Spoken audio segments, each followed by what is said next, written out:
Okay. Viva, did the mid 19th century increase in migration lead to the Civil War? And now we start. We tend to think that the Civil War started by slavery and the states versus federal laws, but we never imagined how an influx in population could stir up a fight. Immigration played a major role in the outbreak of the Civil War because immigrants from Ireland and Germany mostly moved to the north, which grew its power or its voting power.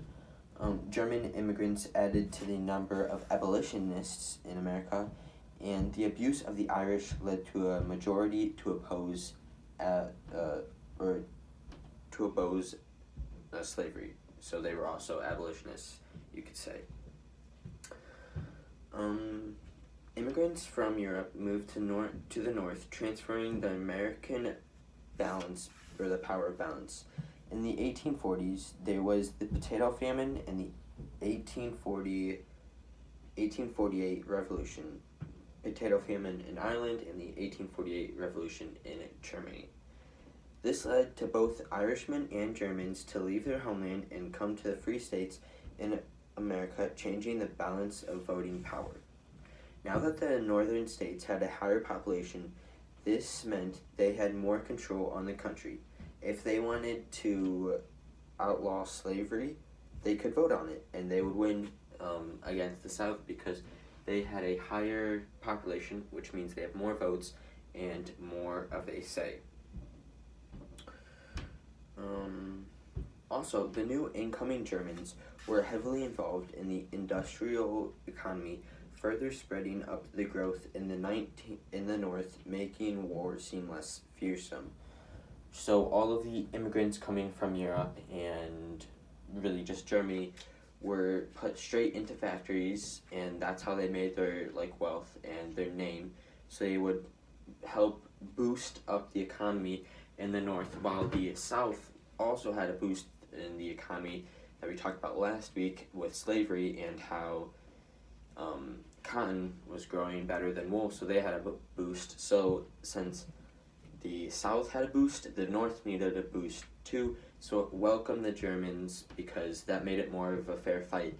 And then since they had the added population, the North did, they would win over the South or technically federally, because they had more of a law. But with a Civil War, laws go out the window and it's really just fighting. German migrants after the 1848 revolution added greatly to the number of abolitionists in the North. Germans came over to America for freedom.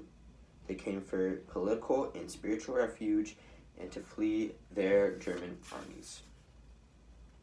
These new Germans came over with their same political views and heavily favored the Republican way of voting, so they all voted for Lincoln along with the other Republicans. One big political organization was the Turners. They trained in the art of gymnastics to fight against Napoleon. This is how really gymnastics started nowadays. It started with men and is now a more feminine sport, I guess you could say. And their way of training was much different back then because it was more of a not necessarily as air time and how you jump up and do flips and turns in the air, and it was more ground, flexibility and torque type things.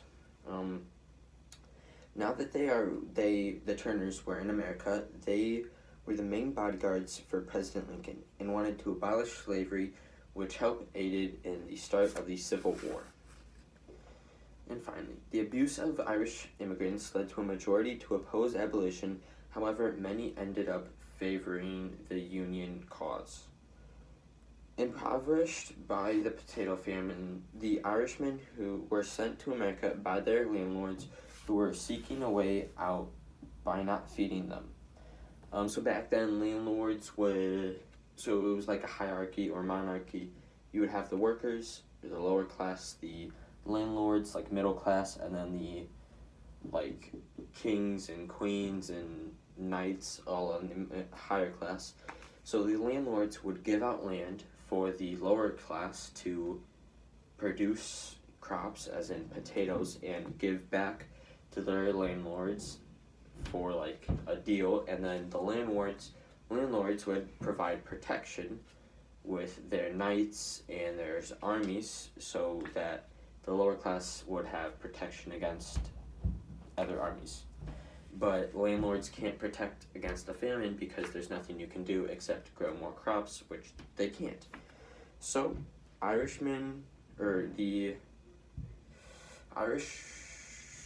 so the landlords would send their lower class or their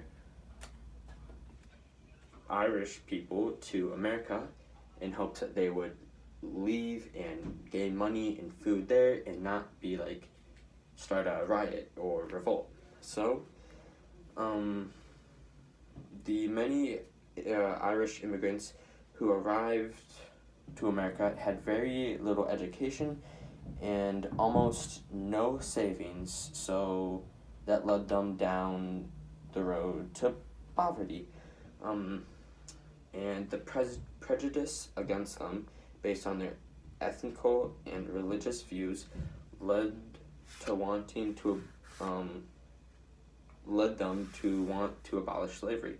That was mostly from the South that were prejudiced against them, so they moved up to the North, away from that. But not all the Irishmen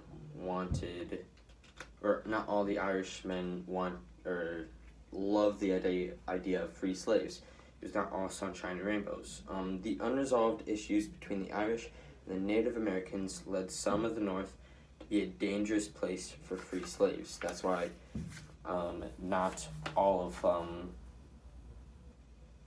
that's why some of them went to the Union and not all of them went to the North. This is how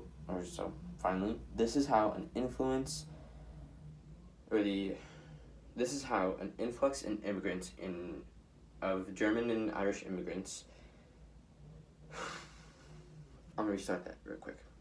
This is how an influx in immigrants and German and Irish abolitionists in the North aided to the Civil War.